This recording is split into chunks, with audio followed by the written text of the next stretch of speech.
কারাগারে বন্দী থাকা ইমরান খানের মুক্তির দাবিতে পাকিস্তানের রাজধানীতে হাজারো মানুষ রাস্তায় নেমে বিক্ষোভ করছেন। ইমরান খানের দল পাকিস্তান তেহরিকি ইনসাফ পিটিআই ৮ সেপ্টেম্বর ইসলামাবাদে এ বিক্ষোভের আয়োজন করে। এ সময় পুলিশের সঙ্গে পিটিআইয়ের কর্মীদের সংঘর্ষের ঘটনা ঘটেছে। বিক্ষোভ ছত্রভঙ্গ করতে কাঁদানে গ্যাসের শেল ছুড়ে পুলিশ। চলতি বছরের ফেব্রুয়ারিতে দেশটিতে অনুষ্ঠিত জাতীয় নির্বাচনের পর এবারই প্রথম বড় কোনো বিক্ষোভ সমাবেশ করেছেন পিটিআই নেতারা।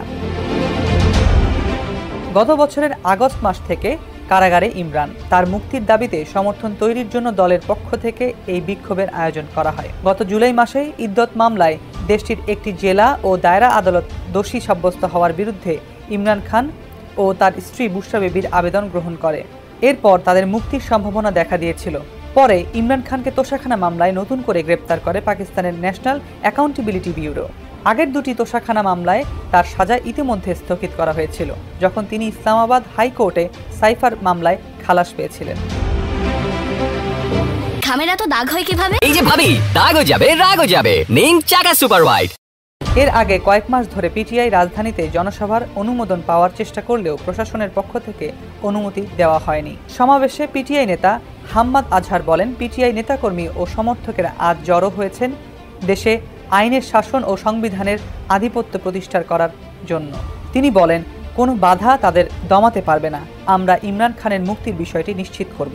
টেলিভিশন ও সামাজিক যোগাযোগ মাধ্যমে ছড়িয়ে পড়া ভিডিও ফুটেজে দেখা যায় সমাবেশের শেষের দিকে পুলিশের সঙ্গে পিটিআইয়ের কর্মীদের সংঘর্ষ বাধে। এ সময় পুলিশ নেতাকর্মীদের ছত্রভঙ্গ করতে কাঁদানে গ্যাসের শেল ছোড়ে।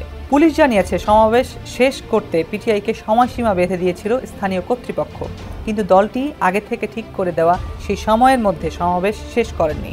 তাই পুলিশ পিটিআইয়ের নেতাকর্মীদের সমাবেশস্থল থেকে হটিয়ে দেয়। এতে সংঘর্ষ বাধে। পুলিশ কাঁদানে গ্যাসের শেল ছুটতে বাধ্য হয়। ইসলামাবাদের ২৬ নম্বর চাঙ্গি এলাকায় পুলিশের সঙ্গে পিটিআইয়ের কর্মীদের সংঘর্ষ হয়। পুলিশ জানায়, পিটিআইয়ের কর্মীরা পুলিশকে লক্ষ্য করে ইট পাটকেল ছোড়েন। জ্যেষ্ঠ পুলিশ সুপার শোয়েব খান সহ কয়েকজন পুলিশ সদস্য আহত হয়েছেন।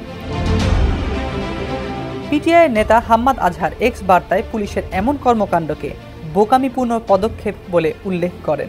তিনি লেখেন, শান্তিপূর্ণ অংশগ্রহণকারীদের ওপর গোলাবর্ষণ শুরু করা পুলিশের বোকামি ছিল।